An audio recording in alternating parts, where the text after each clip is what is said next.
نستعين صلاة نو حائس محمد لا محمد بسم الله الرحمن الرحيم yes بسم الله الرحمن الرحيم no okay this hand okay this hand that's rukun surah Fatihah rukun ዑመሬ የት ነው ያለነው?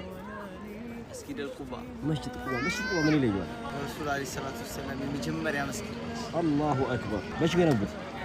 ስደቱ መልስ በመሃል ላይ ነበር እመራቸው የዶዛ ስሮ ከመገንባታቸው በፊት መሃል ላይ ባለችው ረፍት ላይ መስጊድ ተገነባ። አላሁ አክበር። እሺ አሁን እዚህ መተን እንሰግድ ነው አይደል?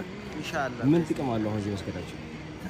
ረሱል አለይሂ ሰላቱ ወሰለም ከቤቱ ውዱ አድርጎ መጥቶ መስጊድ አልቁባ ላይ የሰገደ ሰው ሁለት ረካ የሰገደ ረካት የሰገደ ሰው የኡምራን ሀጅ ላይ ያገኛል። አላሁ አክበር አላሁ አክበር።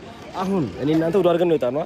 ይሄ ጫማችን ላስቀምጥ እና ኡምራን እናደርግ ነው በስሚላህ። እንዲህ በቀላሉ ያው ሁሉ ልፋት የለም ሩጫው የለም። ሱብሃንአላህ ሁለት ረካ አሁን ቤሲ ቀዝቀዝ ብለን ላኢላሃ ኢላላህ አላሁ አክበር። ኧረ ብርዱ ሽታው ራሱ አይለይብህም ወላሂ በጣም። እሺ ሽታው እንዴት አድርገን ከድር እናደርግላችሁ? ሽታውን ያስትችላችኋል። ጀነት አላህ ይወፍቀን። አሚን በሏ። ጀነት ማላ አይኑ ራአት አይን አይተው ማታቅ ወላ ኡዝኑን ሰሚአት ጆሮ ሰምተው ማታቅ በሰዎች ልቦና ላይ እንዲግልጽ ብላ ውል ብላ ማታቅ አላህ ለደጋግ ባሮች ያዘጋጀው አዕደርቱ ሊዕባዲ የሳሊሒን ብሎ አላህ የተናገረው ለደጋግ ባሮች ያዘጋጅቻለሁ ያለው ኑዙለ ሚን ገፉር ረሂም አዛኝ ሩህሩህ ከሆነ ጌታ መስተንግዶ ሲሆን ተብሎ የተገለጸው ጀነት ያ አላህ አላህ ይወፍቀን።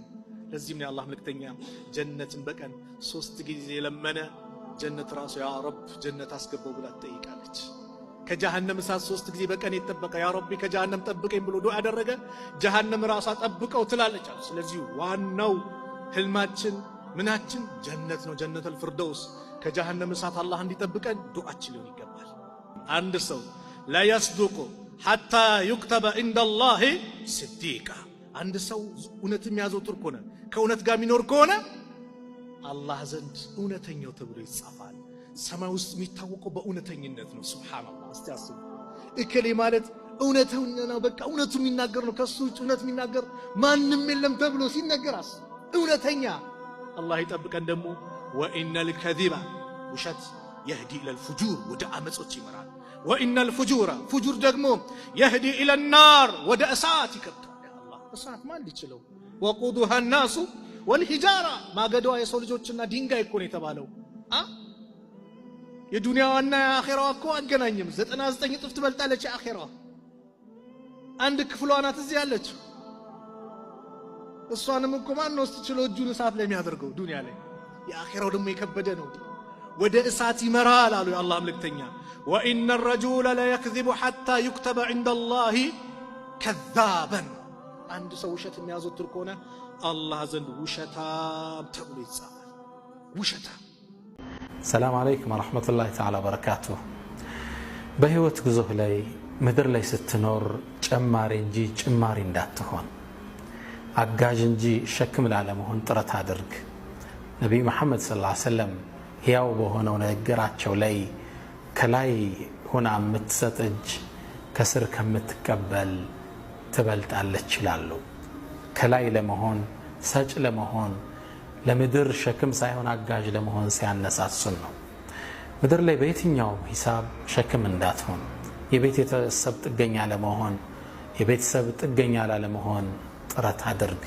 ከቤተሰብ ዶላር ብር እየተላከለት ቁጭ ብሎ የወጣትነት ጊዜውን ከሚያቃጥል ግለሰቦች ላለመሆን ቆርጠ ተነሳ። አንድ ታሪክ ላጫውታችሁ። ኢማም ኢብራሂም ኢብኑ አልአድሃም በእስልምና ውስጥ ካለፉ ትላልቅ ምሁራኖች ውስጥ አንዱ ናቸው። ታዲያ የእርሳቸው የቅርብ ጓደኛና ተማሪ አንድ ግለሰብ አለ። ይህ ግለሰብ ለንግድ ተንቀሳቀሰ። ቅፍለቱን እየመራ ለንግድ ወጣ። እህል ጭኗን ሽጦ ለውጦ ሊመለስ ነው። መንገድ ላይ እያቆራረጠ በረሃውን ሄደ። ከኢብራሂም ኢብኑ አድሃም ጋር ተሰነባብቶ ወጣ። በረሃውን እያቆራረጠ ትንሽ እንደሄደ ደከመውና ዛፍ ስር ጥላውን ተደግፎ ቁጭ አለ። ከዛም አይኑ አንድን እንግዳ ክስተት ተመለከተ።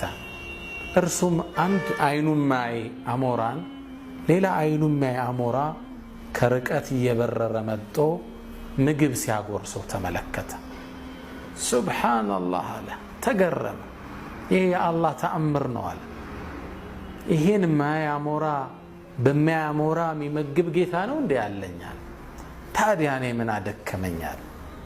አሞራን እንስሳን የሚቀልብ ጌታ እያለ እኔ ንግድ እያልኩ መመላለስ ምን አደከመኛል? ቤቴ ቁጭ አልልም? ጀሊሉ ያመጣው ይላል።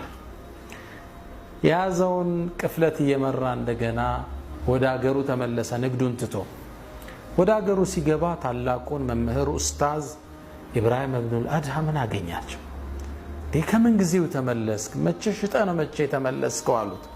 አይ ነገሩ እንደሱ አይደለም፣ ነገሩ ሌላ ነው አለና ያየውን ክስተት አጫወታቸው። እኔማ በረሃውን አቆራርጬ ስሄድ እንዲህ ተመለከትኩ። ስለዚህ ውርን አሞራ የሚመግብ ፈጣሪ እያለ እኔ ቤቴ ቁጭ ብል ሪዝቄን ያመጣው ይላላቸው። ኢብራሂም ኢብኑል አድሃም አመለካከቱን ቀየሩለት። ትክክል ነህ አሉት። የትም ቦታ ብትሆን ሪዝቅህን አላህ ያመጣዋል። ነገር ግን አንተ ለምን ውሩን አሞራ ለመሆን ፈለግክ አሉት። ግልጽ ነው። እሱን የሚመግበው ለምን አትሆንም? ለምን የበላይ አትሆንም? ለምን ሰው የሚመጸወትብህ ለመሆን መረጥክ? ለምን ከላይ አትሆንም? ከታች ለመሆን ለምን መረጥክ አሉት። ግለሰቡ አስተሳሰቡን ቀየረ። በጣም ተነካ። ግንባራቸውን መጥቶ ሳም አደረገና ኡስታዜ ወይ አላህ ያቆያችሁ አላቸው። ወደ ንግዱ እንደገና ተመለሰ። በህይወት ጉዞ ላይ መቼም ቢሆን በላብ ለማደር ጥረት አድርግ። የሰው ሸክም እንዳትሆን። የሰጠ ይንቅሃል። አላህ ካዘነላቸው ውስጥ ተቀባይ ስትሆን የበታች ትሆናለህ። አላህም በጣም የሚወደው ሪዝቅ ማለት ባሪያው ከላቡ የሚመገበው ነው። የቆሸሹ እጆች የነጹ ርዚቆች መገለጫ ናቸው። እና አደራህን በህይወት ጉዞ ላይ የማንም ሸክም እንዳትሆን ተነሳሽ ሁን። ስራ፣ ተንቀሳቀስ።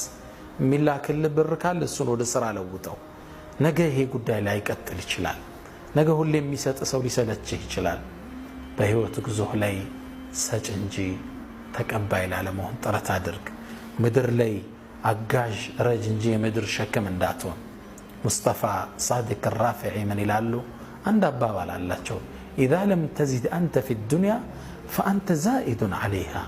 ዱንያ ላይ አዲስ የጨመርከው ነገር ከሌለ አንተ በዱንያ ላይ ጭማሪ ሸክም ነበርክ ማለት ነው ይላሉ። ምድር ላይ አዲስ ነገር አበርክተን እንለፍ። ሌላው ቢቀር ግን ራሳችን ከሌላው እጅ እናብቃቃ። ቤተሰቦቻችን፣ ልጆቻችን፣ ወላጆቻችንን ቢያንስ ከሰው ከመመጽወት እንጠብቃቸው። ከላይ እንጂ ከታች እጅህ እንዳይሆን ጥረት አድርግ። ወሰለላሁ ወሰለም ወባረከ አላ ነቢይና መሐመድ። ሰላም አለይኩም ወረሕመቱላሂ ተዓላ